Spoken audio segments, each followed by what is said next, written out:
Selamat pagi. Orang tidak percaya kalau karya pertama saya puisi.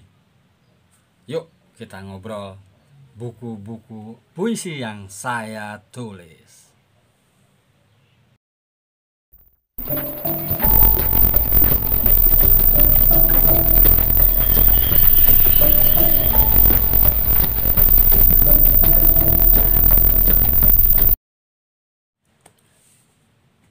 Tahun 81 kalau nggak salah ya, kelas 2 SMA.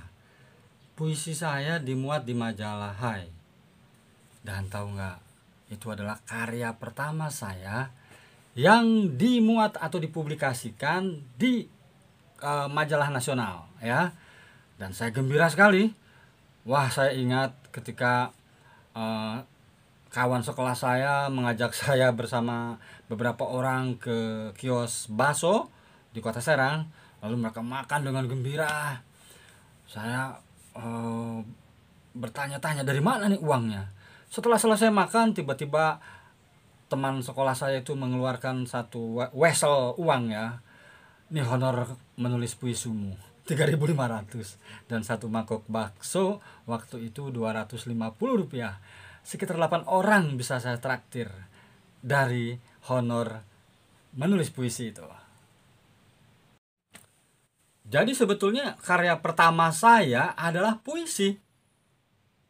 Ya, saya ingat di sekolah dasar saya senang membaca puisi. Di rumah juga saya senang berdeklamasi di dalam kamar, teriak-teriak. Saya sering membacakan aku ini binatang jalang dari kumpulannya yang terbuang. Saya memang berapi-api. Bahkan puisi yang harusnya dihayati sedih pun saya bacakan dengan berapi-api. Saya ingat waktu kelas 6 SD ada penulis asal Banten, namanya Yunus Astadirja kalau nggak salah ya. Saya rasa dia penulis puisi pertama di Banten yang dibukukan oleh Balai Pustaka. Nah, sejak saya menerima honor itu 3.500, saya senang menulis puisi, tapi saya tidak begitu bersemangat mempublikasikannya karena saya tahu honornya cuma 3.500. Sedangkan saya punya cita-cita besar ingin membangun gelanggang remaja di Serang, Banten.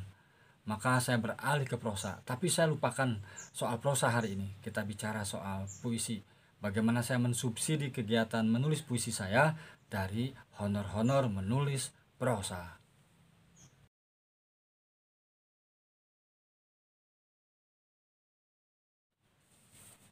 Saya menulis puisi. Nih, Jejak 3. Nih, Ode Kampung. Nih, Air Mata Kopi, 10 besar hari puisi. Apalagi? Nih, Dunia Ikan, Membaca Diri.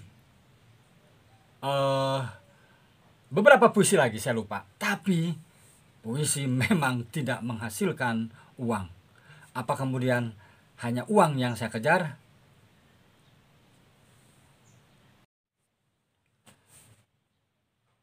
Sebagai anak sastra, tentu saya punya tanggung jawab moral terhadap dunia kesusastraan di Indonesia, terutama puisi. Pada tahun 80-an, masyarakat Indonesia sangat jauh menjaga jarak dengan puisi. Puisi itu di Menara Gading. Jika orang menulis puisi dianggapnya pujangga, dianggapnya orang yang tidak bisa disentuh. Sehingga anak-anak muda Indonesia tidak begitu akrab dengan puisi. Maka saya memiliki strategi mensosialisasikan. Saya ingat tuh jargon pemerintah, memasyarakatkan saya lupa deh. Pokoknya selalu memasyarakatkan. Nah, saya mencoba memasyarakatkan puisi ke anak-anak muda di seluruh Indonesia lewat prosa. Jadi saya punya konsep setiap cerita pendek atau novel saya, tiap episodenya harus konsisten diawali dengan puisi. Dari puisi-puisi saya, kemudian saya kewalahan, saya minta tolong ke Toto Esteradi, ke Riz Revolta, ke Dang Suganda, ke Dadi almarhum, ke siapa saja, bahkan ke pacar saya Tias Tatangka. Puisi-puisinya juga bagus. Sehingga dengan cara seperti itu saya mendapatkan dua hal, honor dari prosa, kecintaan saya terhadap puisi tetap saya rawat. Kemudian antologi puisi pertama saya bersama sahabat saya Toto Esteradik dan Riz Ravolta almarhum. Judulnya adalah Jejak Tiga. Nah, Jejak Tiga itu memprihatinkan sekali. Malam-malam atau hari Minggu saya meminjam ke ibu saya, waktu itu kepala sekolah di SKKP Negeri Serang, meminjam mesin stensilan yang diputar nih. Gejlek, gejlek, gejlek. Dan hasilnya ini.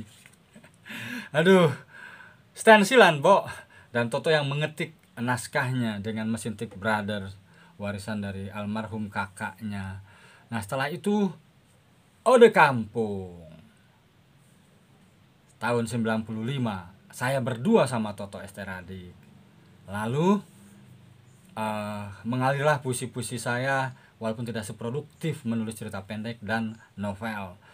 Di antologi-antologi bersama ada dengan puisi menolak korupsi, dengan Negeri Poci, dengan Temu Sastra Indonesia, dengan Korilayun Rampan, banyaklah antologi-antologi puisi bersama. Penyair-penyair Banten juga bebegik dengan Dewan Kesenian Banten, apa judulnya, Pertemuan Penyair Nusantara 10.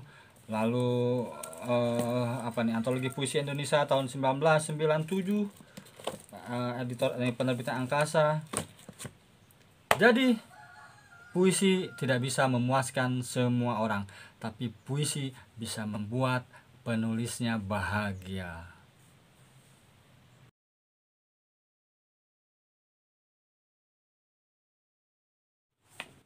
Sebagai penutup episode penulis dan buku dengan judul Saya dan Puisi, menu penutupnya pembacaan puisi. Sajak, lelaki, dan kolam. Dia melempar kerikil ke tengah, air beriak di matanya. Kenangannya bergoyang-goyang. Dia kembali melempar kerikil lebih jauh ke tengah. Air bercipratan dan angan pun berterbangan. Kenangannya bergoyang-goyang. Dia tidak melempar kerikil lagi. Serang, April 1982.